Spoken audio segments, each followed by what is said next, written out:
¿Lo has sentido alguna vez? Esa frialdad repentina, que parece empezar en lo profundo de tu estómago y extenderse por tus venas como un río helado. Es una sensación tan antigua como la humanidad misma, un eco de cuando nuestros antepasados enfrentaban amenazas reales en la sabana. Esa sensación es el miedo. No es solo una emoción, es una respuesta biológica y psicológica, con un propósito: mantenernos vivos. Agudiza nuestros sentidos, inunda nuestros cuerpos con adrenalina, nos prepara para actuar, luchar, huir, paralizarnos. Es el guardián de nuestra supervivencia, la campana de alarma ante el peligro, un león rugiendo, la desalentadora perspectiva de hablar a una multitud. Esta experiencia es universal y profundamente personal. Tu miedo no es mi miedo. Cómo se manifiesta en tu cuerpo y en tu mente es único. Para algunos, opresión en el pecho, una falta de aire que estrecha el mundo. Para otros, una carrera frenética de pensamientos. Una cascada de ¿qué pasaría si? Ese narrador interno puede volverse tan convincente que lo confundimos con la verdad, pero es solo un mecanismo de protección, no una realidad inmutable. Comprenderlo es el primer paso para dominarlo. El miedo, al igual que el fuego, posee una doble naturaleza. Puede ser una fuerza destructiva que consume todo a su paso, dejando solo cenizas de arrepentimiento, o puede ser una fuente de inmenso poder, la luz necesaria para la transformación y el crecimiento. Este gigante de emoción se encuentra en una encrucijada en nuestro camino. Su impacto depende de la dirección que elijamos. Puede paralizarnos anclando nuestros pies al suelo cuando necesitamos avanzar. Nuestras vidas se convierten en un jardín, amurallado y sin color. Evitamos situaciones que lo desencadenan. O puede ser el viento a nuestras espaldas, impulsándonos hacia alturas que nunca creíamos posibles.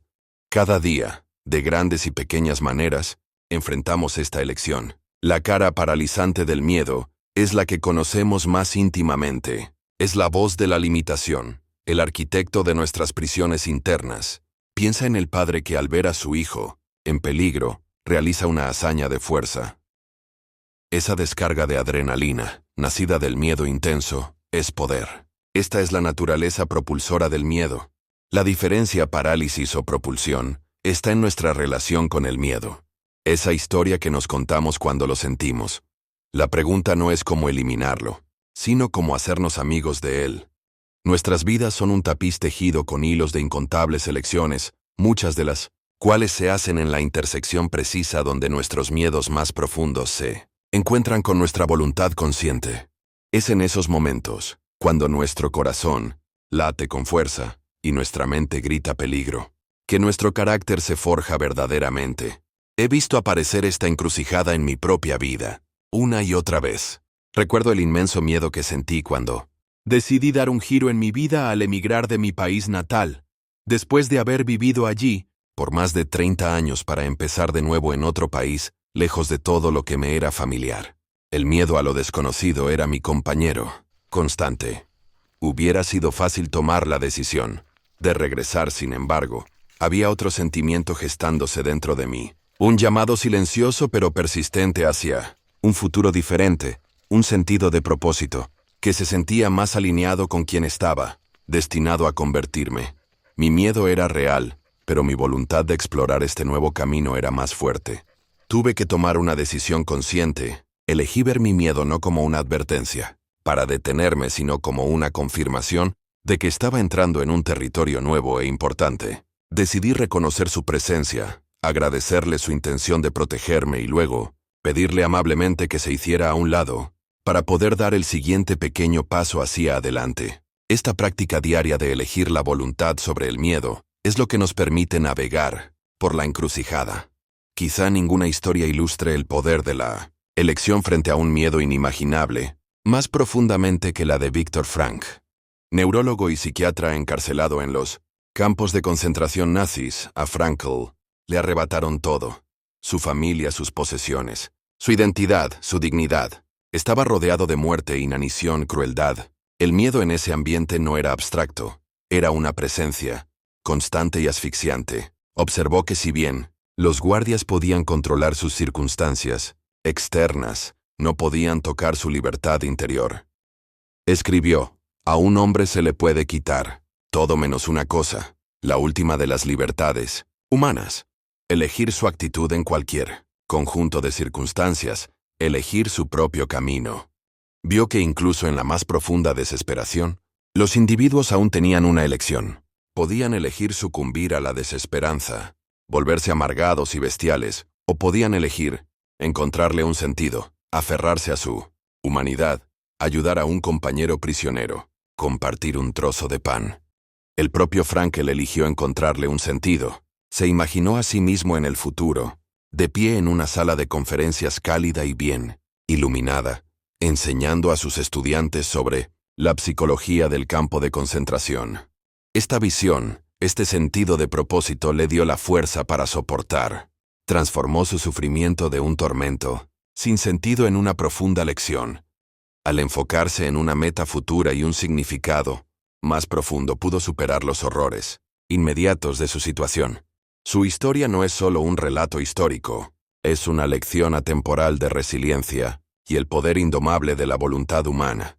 Nuestros miedos modernos, a la inestabilidad financiera, al rechazo social, ver fracasar un proyecto, palidecen en comparación. Sin embargo, el principio sigue siendo el mismo. Podemos permitir que nuestros miedos defiendan los límites o elegir un propósito tan conveniente que nos dé coraje para entender de verdad cómo podemos transformar nuestra relación con el miedo. Debemos adentrarnos en el increíble paisaje del cerebro humano. Como mencioné, la respuesta inicial al miedo es activada por la amígdala, nuestro centro emocional primitivo.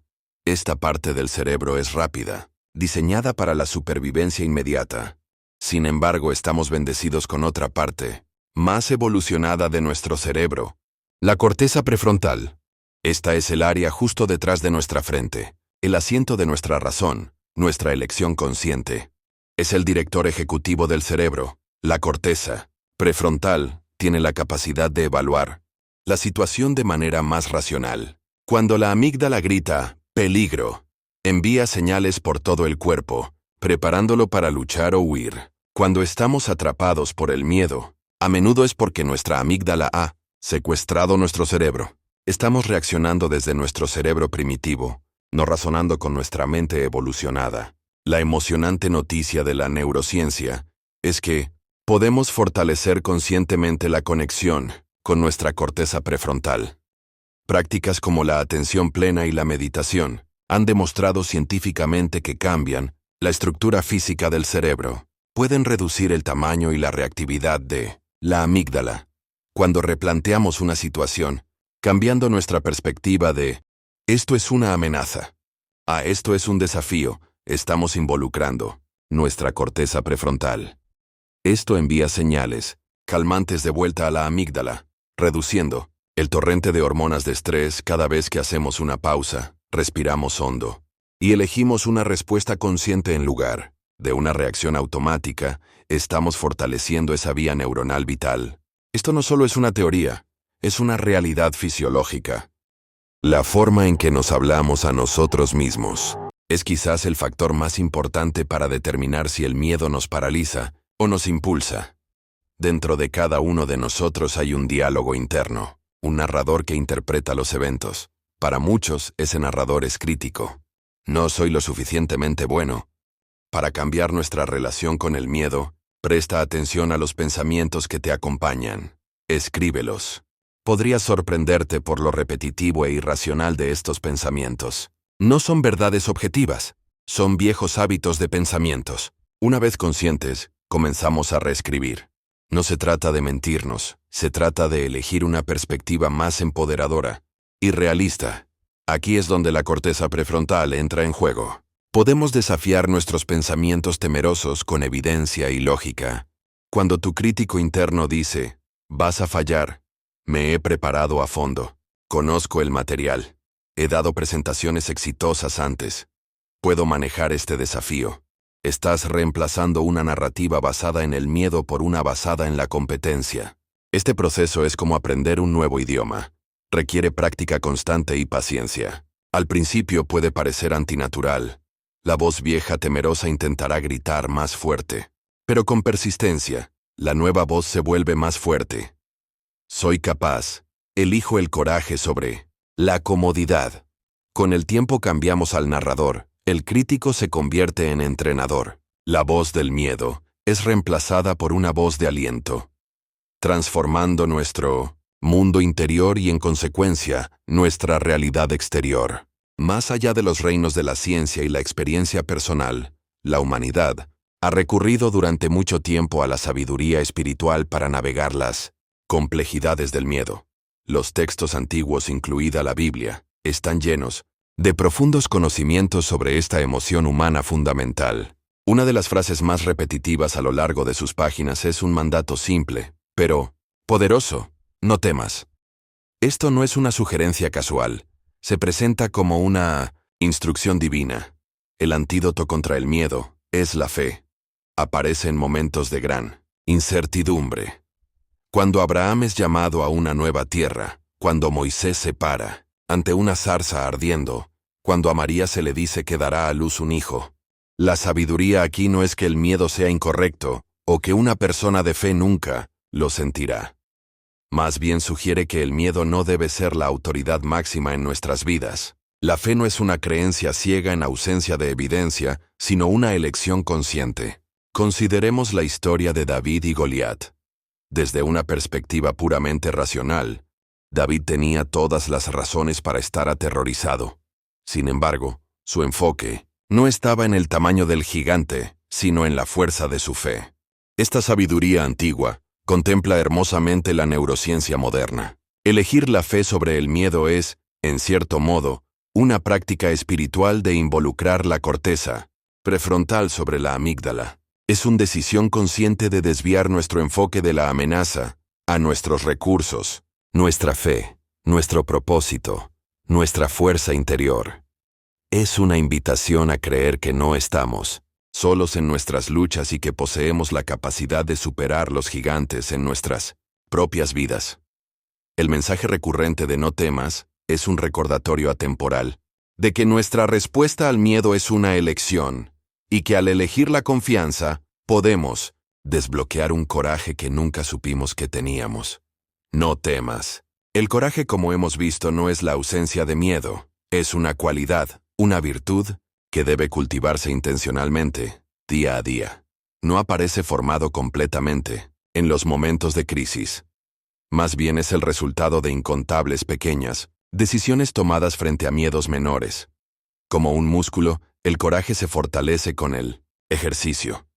Si esperamos una situación de vida o muerte para probar nuestra valentía, es probable que nos encontremos desprevenidos. El campo de entrenamiento para el gran coraje es el paisaje de nuestra vida diaria. Cada vez que elegimos hacer algo que nos asusta, no importa cuán insignificante parezca, estamos plantando una semilla de coraje. La práctica comienza identificando nuestros propios miedos. Para una persona, podría ser el miedo a hablar en una reunión. Para otra podría ser el miedo a hacer una llamada telefónica. Podría ser el miedo a probar un nuevo pasatiempo. Podría ser admitir un error. Los pequeños Goliaths de nuestra existencia diaria. Al elegir uno de estos pequeños miedos y actuar a pesar de él, comenzamos el proceso de cultivo. El objetivo no es lograr un resultado perfecto, sino simplemente tomar una acción. La victoria radica en el intento, no necesariamente en el resultado. A medida que comenzamos a enfrentar estos miedos más pequeños, reunimos evidencia de nuestra propia capacidad. Cada acción exitosa, por pequeña que sea, envía un mensaje a nuestro cerebro. Puedo manejar esto. Esto crea un ciclo de retroalimentación positivo. Este es el principio de exposición progresiva, una técnica utilizada en terapia, pero también una estrategia profunda para la vida. No comenzamos tratando de escalar el monte Everest. Comenzamos caminando por una pequeña colina. Al elegir de manera consciente y compasiva, dar pequeños pasos fuera de nuestra zona de confort, transformamos esas pequeñas semillas en robles de coraje, inquebrantable.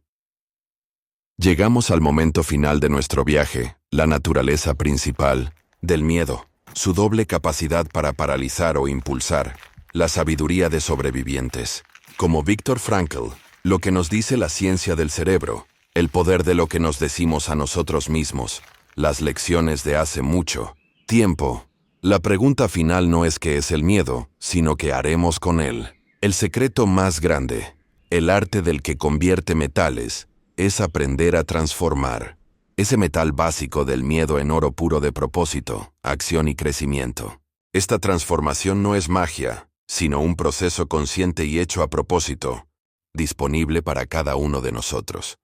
El primer paso en esa transformación es aceptar. Dejar de luchar contra nuestro miedo. Dejar de desear que se vaya. Y dejar de verlo como algo que nos hace débiles. Aprender a recibirlo como un mensajero. Hola miedo, veo que estás aquí. ¿Qué intentas decirme? ¿Qué parte de mí intentas proteger? Al hablarle de esta manera, le quitamos su gran poder. Ya no es una bestia oscura, sino una parte de nosotros que necesita ser atendida. El segundo paso es conectar el miedo con algo más profundo que valoramos, o con un propósito. Por ejemplo, el miedo a hablar en público, si lo unimos al propósito de compartir un mensaje importante, se convierte en energía para hacerlo bien. El miedo a arriesgar dinero, si lo unimos con el valor de crear una vida de libertad e impacto, se convierte en el combustible para planificar con cuidado y actuar con valentía. Pregúntate, ¿qué hay al otro lado de este miedo que realmente quiero? ¿Qué valor me está pidiendo este miedo que viva? Así como usamos la energía del miedo y la dirigimos hacia nuestros sueños, del puerto pequeño y seguro de lo conocido a zarpar hacia el vasto y abierto océano. El miedo será tu compañero, sus vientos aullarán, pero tú eres el capitán. Ajusta tus velas y deja que sea el viento que llene tus velas y te impulse hacia adelante. Tal vez hoy tu miedo tenga nombre: fracaso, soledad, enfermedad, rechazo. Sea cual sea, quiero que lo mires con otros ojos. No como un enemigo, sino como un maestro que te señala dónde debes crecer. Recuerda, lo que más temes pierde fuerza cuando lo aceptas y le das sentido. Gracias por acompañarnos en este nuevo capítulo. Espero te haya gustado. Ayúdame con suscribirte y comparte este video para que llegue a más personas. Gracias por escucharnos y que tengas una excelente semana.